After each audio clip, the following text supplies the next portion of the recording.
There's a bucket of scissors over there. Please get them. Okay.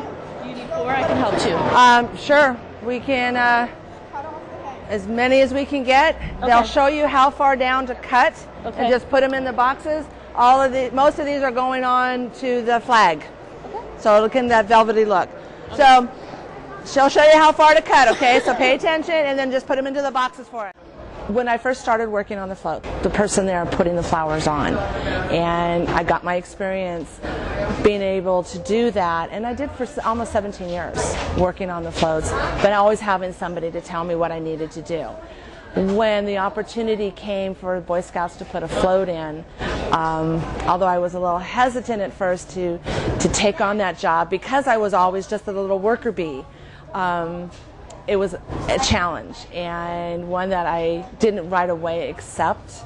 I wanted to make sure I had support from my family to be able to do that, and I said yes, and it's been an experience. It really has, and I'm glad I had those 17 years behind me so I knew what I was doing when I walked in the building. I'm not a worker bee. I get to control, and I get to assign, and I get to teach, and I think that's the greatest pleasure, is being able to teach the kids how to do what I've been able to do all this time, and a lot of them will be the only time that they get to do it.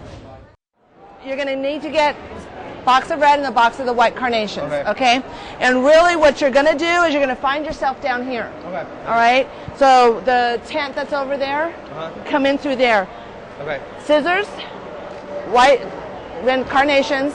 You're going to want the Oasis glue. Okay. All right, and I'll show you what you're going to do up here, and then you can go down. Yeah, I'm a mouthpiece for the Scouts, and I'm a mouthpiece for our float. And I've been teasing everybody because that's my float, but it's our float.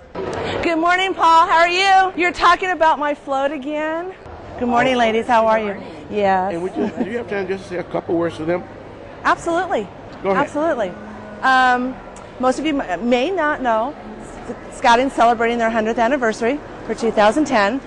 So we couldn't think of a better opportunity than to start our celebration with the Rose Parade float.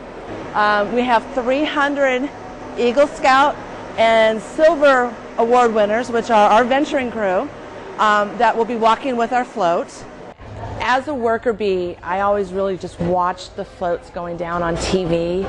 I kind of puffed my chest up a little bit, knowing that I did have something to do with that, and I felt really good.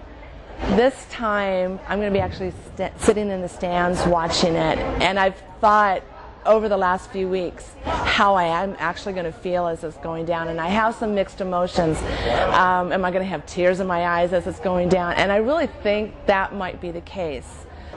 So it's been really, really fun. We had a former Rose Queen working on the float the other day, so that was kind of nice to have her with her twins here. So it's been really cool, really, really cool. And